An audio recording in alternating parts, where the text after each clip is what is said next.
The night my daughter-in-law snatched the remote from my hands and switched off my TV, the room did not just go silent. Something inside me did too. She looked straight at me, her lips curling with a kind of cold disgust I had never seen before, and said in a flat voice, "You're useless, you just sit here all day like a burden." And my son, my own son, didn't say a single word. He just stood there, watching. That was the moment something in me snapped. Because what neither of them knew was that the very next day, everything they thought they owned, everything they believed they controlled, would slip right out of their hands, and they would never see it coming. If you believe respect should never have an expiration date, especially for the people who raised you, take a second to like this video and subscribe. My name is Rachel, and this is the story of how I went from being called useless in my own home to becoming the one person they feared losing the most. I still remember the sound of that TV clicking off. It wasn't loud, it wasn't dramatic, but to me it felt like a door slamming shut on my entire life. The living room suddenly felt smaller, colder, like the air itself had thickened with humiliation. I sat frozen on the couch, the remote no longer in my hand, my fingers still curled as if it were there. I could feel the heat rising in my face, that tight sting behind the eyes you get when you know if you blink you'll cry. But I didn't cry. Not then. Because my daughter-in-law Priya was still standing there, arms crossed, tapping her foot impatiently. "Electricity isn't free, you know," she said sharply. "Some of us actually work." Her words landed like slaps. Some of us. As if the 35 years I spent raising her husband, cooking, cleaning, sacrificing, working part-time jobs, meant nothing. I slowly turned my head toward my son Daniel. He avoided my eyes. He always did lately. "Daniel," I whispered, my voice shaking despite my effort to sound calm. I was watching that. He sighed like I was asking him for something unreasonable. "Mom, just let it go, okay? Priya's right, you can watch later." Later. There was always a later now. Later when they weren't using the living room. Later when they weren't working. Later when they weren't tired. Later that never came. Priya grabbed a stack of mail from the table and walked past me, her shoulder brushing mine deliberately. "You should really try to make yourself useful," she muttered. That word again. Useful. As if I were an object, a broken appliance taking up space. The front door slammed when she left for work. And then it was just me and my son standing in that heavy silence. I waited for him to say something. Anything. An apology. A defense. A simple "she shouldn't talk to you like that." But instead, he just rubbed his temples and said, "Mom, you know things are stressful right now." Stressful. I let out a hollow laugh, so that gives her the right to insult me. He didn't answer immediately. And in that pause I felt something shift, because I realized he wasn't going to take my side. "Not anymore." Finally he said quietly, "You could try helping more around the house." That one sentence cut deeper than everything else combined, because it told me exactly what I had become to them. Not family. Not mother. Not someone who had sacrificed her entire life for him. Just a burden. I went back to my room after that. The small guest room at the end of the hallway that used to be Daniel's study. Now it was mine. My entire world reduced to a bed, a small dresser, and a narrow window that barely let sunlight in. I sat on the edge of the bed, staring at my hands. Wrinkled, veins visible, slight tremor when I held them up. Hands that had cooked thousands of meals. Wiped tears. Worked overtime shifts. Paid school fees. Hands that built his life. And now, they were considered useless. That word kept echoing in my head. Useless. Useless. Useless. By evening, the humiliation had turned into something heavier. Not just sadness. Anger. A deep, slow-burning anger that sat in my chest like a stone. Because this wasn't the first time. Not even close. It had been building for months.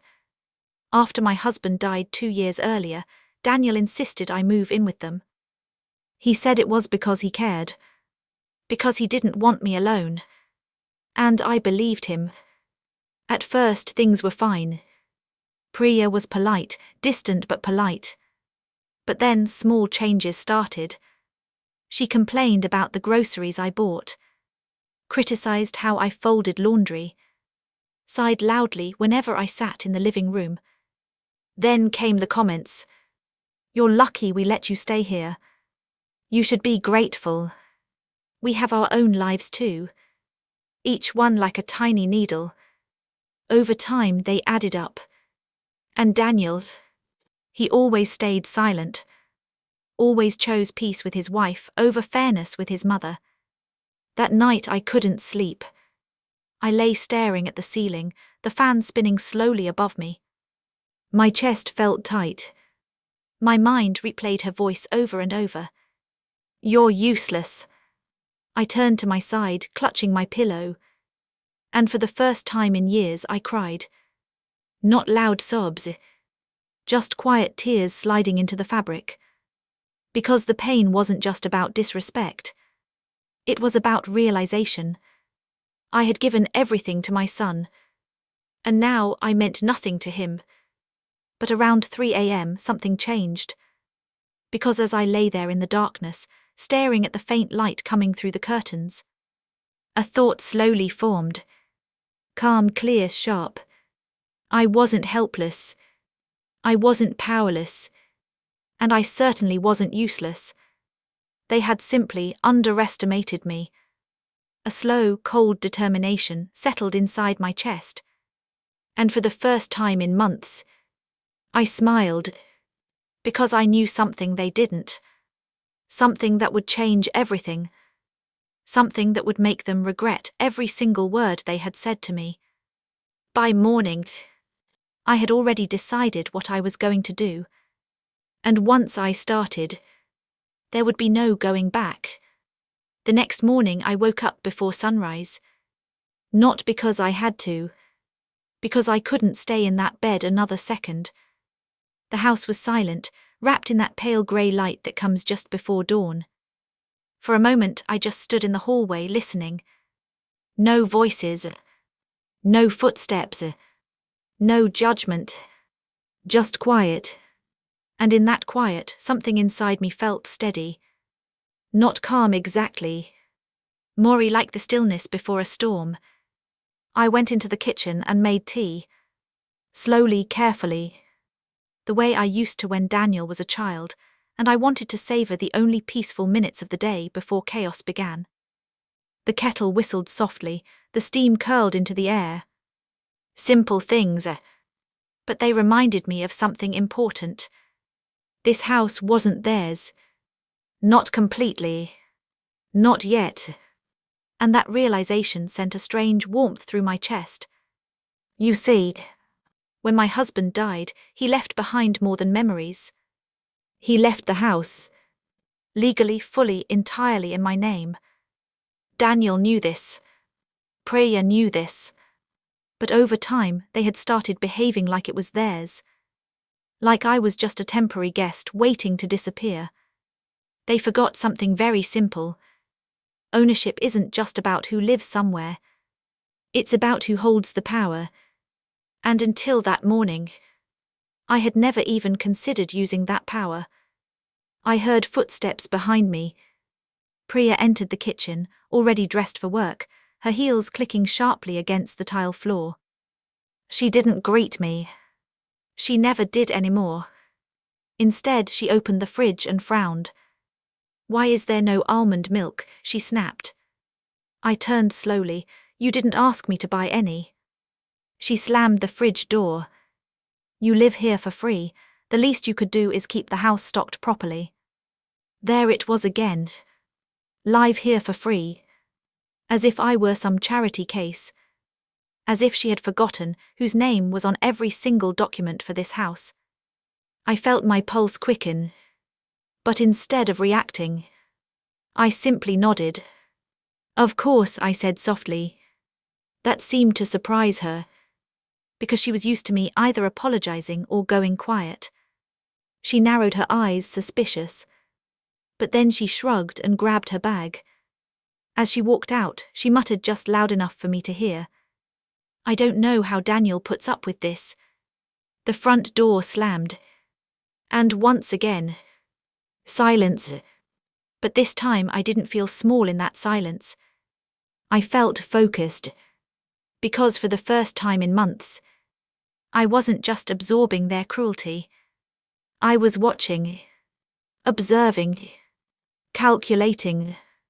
Over the next few days, I paid attention to everything.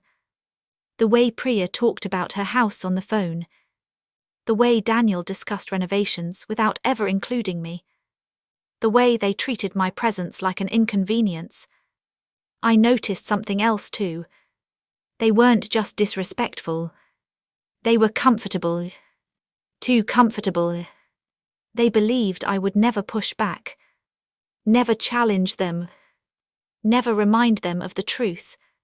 That belief was their biggest mistake. But I didn't act immediately. Because revenge isn't about impulse. It's about timing. And patience. So I waited. I smiled politely. I kept quiet. I did everything they expected from a useless old woman. And while they relaxed, I prepared. One afternoon, I overheard Priya talking loudly on the phone in the living room. She didn't know I was standing just around the corner in the hallway. Yeah, we're planning to renovate soon, she was saying excitedly. New flooring. Modern kitchen. Breaking down walls.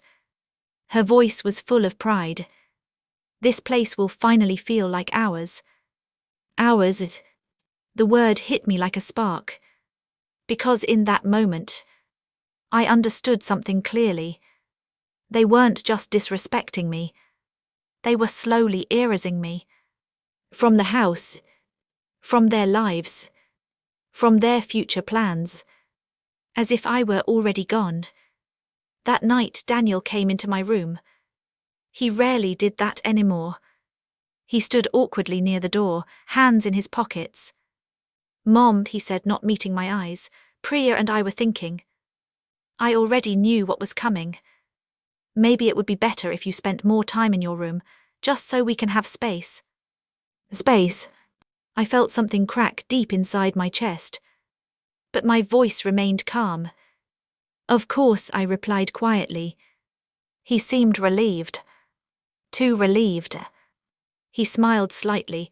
Thanks, Mom, you understand. He turned and left without waiting for a response. And when the door closed, I finally allowed myself to feel it fully. Not just anger. Not just sadness. But betrayal. The kind that feels physical. Like something heavy pressing down on your ribs, making it hard to breathe. That night, sleep didn't come again. But this time I didn't cry. I sat at my small desk by the window, and I took out a folder I hadn't opened in years. Inside were the property papers, the legal documents, every single proof of ownership. My name printed clearly, boldly, undeniably. I ran my fingers over the paper, and for the first time in months, I felt powerful. Not because I wanted to hurt them, but because I finally understood something. Respect doesn't come from pleading. It comes from boundaries. And consequences. By the end of that night, I had made a decision. A calm, irreversible decision. One that would change everything for all of us. And when I finally lay down to sleep, I knew one thing for certain. Tomorrow, they were going to learn exactly how useless I really was not. The morning I made my move, the house felt different. Not because anything had changed on the outside, but because inside me, something had. For the first time in months, I wasn't waking up with that heavy weight of dread pressing on my chest. I woke up with clarity. A sharp, quiet certainty, like someone who finally sees the exit door in a room they thought had no way out. I got dressed carefully that morning, not in my usual loose house clothes, but in a neat blouse and pressed slacks I hadn't worn in years. As I buttoned the sleeves, my hands trembled slightly.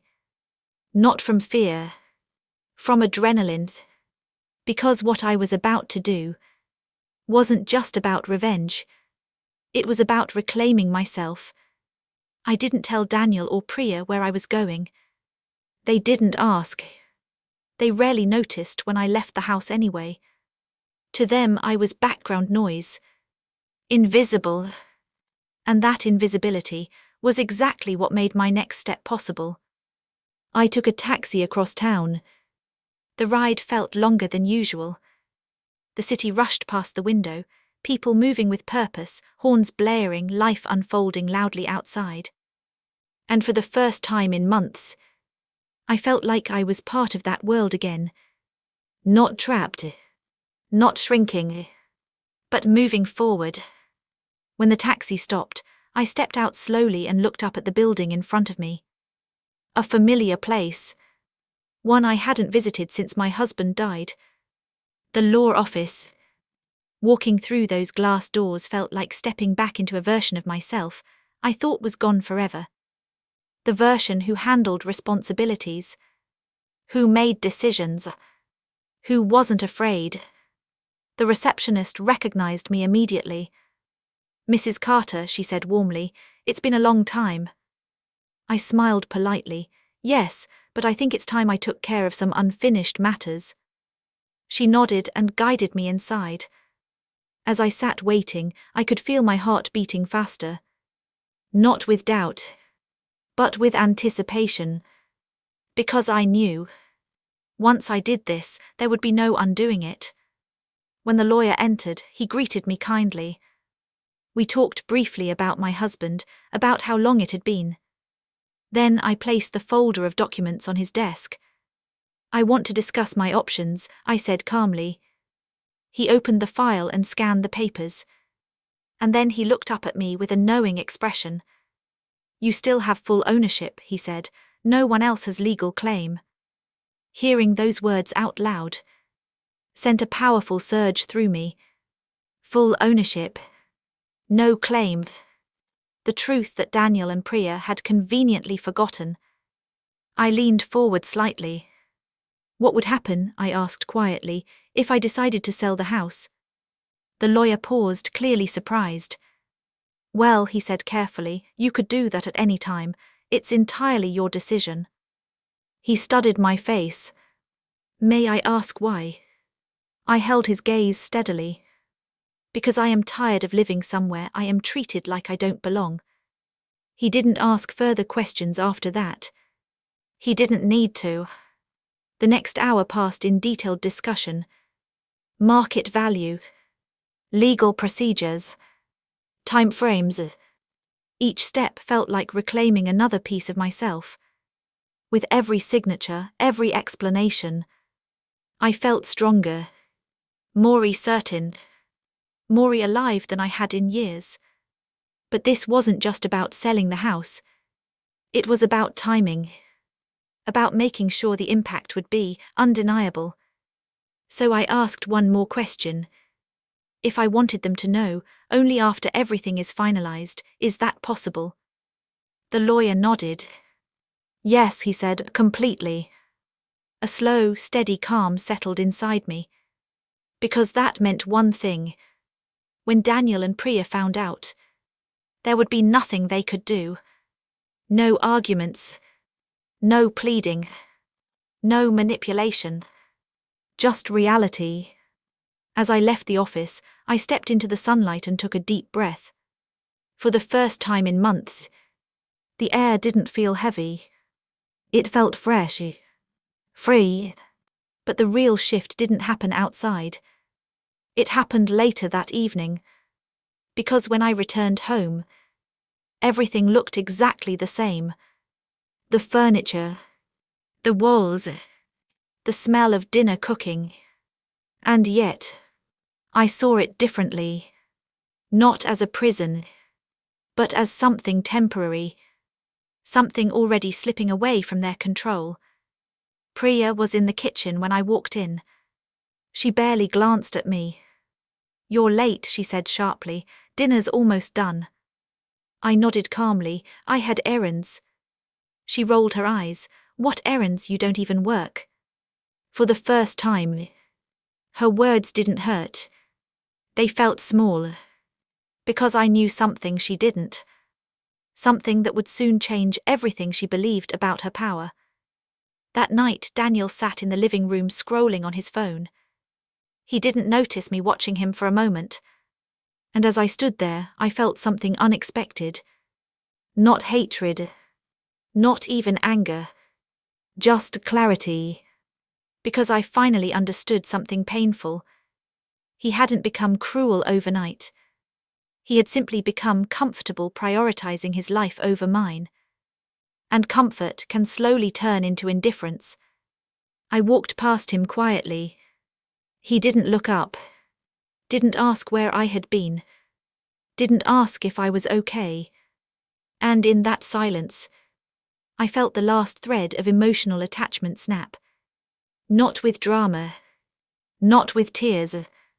Just a quiet acceptance. He was no longer the boy I raised. And I was no longer the woman who would tolerate being erased. Over the next few weeks, I played my role perfectly. I stayed quiet. I avoided conflict. I behaved exactly how they expected. Meanwhile, the process moved forward. Inspections, valuations, paperwork, every step bringing the inevitable closer. And then, one evening, I received the call. Everything was finalized. The house had been sold. The transfer date was set. In exactly 2 days, Daniel and Priya would no longer have a home here. I sat on the edge of my bed after the call ended. My hands rested calmly in my lap. My breathing steady. Because the moment had finally arrived. The moment when the power would shift completely. When the truth would hit them all at once. Hard. Irreversible. That night, as I lay in bed staring at the ceiling, a single thought echoed in my mind. Tomorrow, they would learn exactly what happens when you call the wrong person useless. The morning everything changed, started like any other. Sunlight crept through the curtains. The house smelled faintly of coffee. Pots clattered in the kitchen. Normal, ordinary. Which made what was about to happen feel even more surreal. I sat on the edge of my bed for a long moment before standing. My hands were steady. My breathing calm. Not because I wasn't nervous, but because I had already made peace with my decision. This wasn't revenge driven by rage. It was justice built on truth. And truth has a way of landing harder than anger ever could. When I stepped into the hallway, I heard Priya's voice drifting from the kitchen. Sharp, irritated. "Daniel, you need to talk to her again. She keeps leaving lights on. The electricity bill is insane." I paused, listening. Daniel sighed. "I know I will." Priya scoffed. "Honestly, I don't know how much longer we can keep supporting her like this." Supporting her. I almost smiled. Because in just a few minutes, that illusion would shatter completely. I walked into the kitchen quietly. Neither of them noticed me at first. Priya was scrolling through her phone while sipping coffee. Daniel leaned against the counter, half awake. For a moment, I just watched them. And I realized something strange. I didn't feel angry anymore. I felt detached. Like I was observing strangers. Then Priya looked up and saw me. Her expression instantly tightened. "You're finally up," she said sharply. "Can you at least clean the living room today?" Her tone carried the same familiar contempt. The same assumption of authority. But this time, it didn't sting. Because I knew something she didn't. something that was about to turn her world upside down. I pulled out a chair and sat down calmly. Actually, I said softly, there's something we need to discuss. Daniel looked up, surprised. Priya frowned impatiently. Can it wait? We're busy. I shook my head gently. No, it can't. Something in my voice must have sounded different, because both of them fell silent, and for the first time in months, they were looking at me with attention. Real attention. I placed a neat stack of papers on the table. The sound of them hitting the surface echoed, louder than it should have. Daniel glanced down at them. What's this? He asked. I met his eyes calmly. Legal documents, I said. Priya's brow furrowed. What kind of documents? I took a slow breath. And then I said the words that would change everything. The house has been sold. Silence. Not the usual tense silence of our home, but a heavy, stunned silence. The kind that feels like the air itself has been sucked out of the room. Daniel blinked rapidly. What do you mean? Priya laughed nervously. That's not funny. I didn't raise my voice. I didn't need to. It was always in my name, I said evenly. I've finalized the sale. The transfer happens tomorrow. Daniel's face drained of color. You sold the house. His voice cracked. Yes. Priya shot to her feet, so suddenly her chair scraped loudly across the floor. You can't do that, she snapped. I held her gaze calmly. I already did. Her mouth opened and closed like she couldn't find the words. You didn't even tell us, she finally shouted. I tilted my head slightly. You never told me when you decided I was just a burden living in your space. The words landed sharply. Because they were calm. Precise. Undeniable. Daniel ran his hands through his hair, packing now. Mom, where are we supposed to go? That question was the first time in months he sounded like the son I once knew. Not angry. Not dismissive. Just scared. And for a brief second, my heart tightened. But then I remembered something. Every time I had been scared. Every time I had felt unwanted. Every time they had made me feel like I didn't belong in my own home. And the softness inside me hardened again. I assume, I said quietly, you'll find another place to live, the way adults do. Priya stared at me in disbelief. You're throwing us out. I shook my head slowly. No, I'm simply choosing not to stay where I'm treated like I don't matter. Her face twisted with anger. This is insane, you're being petty and selfish. The irony of her words almost made me laugh. Petty. Selfish. After everything I had given. Everything I had endured. Daniel stopped packing and looked at me, his eyes full of panic. Mom, please, he said softly. We didn't mean it wasn't supposed to go this far. There it was. Not an apology. Just regret because consequences had finally arrived. I stood up slowly. And for the first time in years, I felt tall. Not physically, but emotionally. Like I had finally stepped out from under a weight that had been crushing me. You called me useless, I said quietly, looking directly at Priya. She flinched slightly. And you, I turned to Daniel, watched it happen. My voice didn't shake. Now you understand something very important. I let the words settle before finishing. I was never useless. No one spoke after that. Because there was nothing left to say. The truth had already done its work. The next day was chaotic for them. Phone calls, arguments, desperate attempts to negotiate. But it was too late. The sale was final, irreversible, and for the first time, they were the ones facing uncertainty. Not me. I moved into a small, peaceful apartment across town. It wasn't large. It wasn't luxurious. But it was mine. And most importantly, it was filled with something I hadn't felt in years. Respect.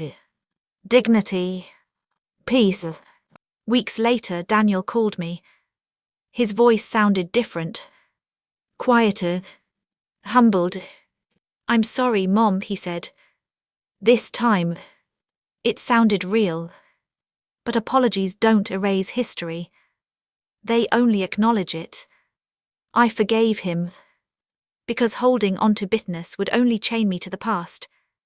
But forgiveness didn't mean forgetting, and it didn't mean allowing the same disrespect again. Some boundaries once drawn stay permanent. Now, when I sit in my living room watching TV, remote in my hand, I sometimes think back to that night. The night she switched it off. The night she called me useless. And I realize something important. That moment didn't break me. It woke me up. Because the truth is, no one becomes useless with age. People only become powerless when they forget their own worths. And I never forgot again. If this story reminded you that respect should never be conditional, make sure to like and subscribe. This is Rachel, reminding you that sometimes the quietest people are the ones capable of the strongest comebacks.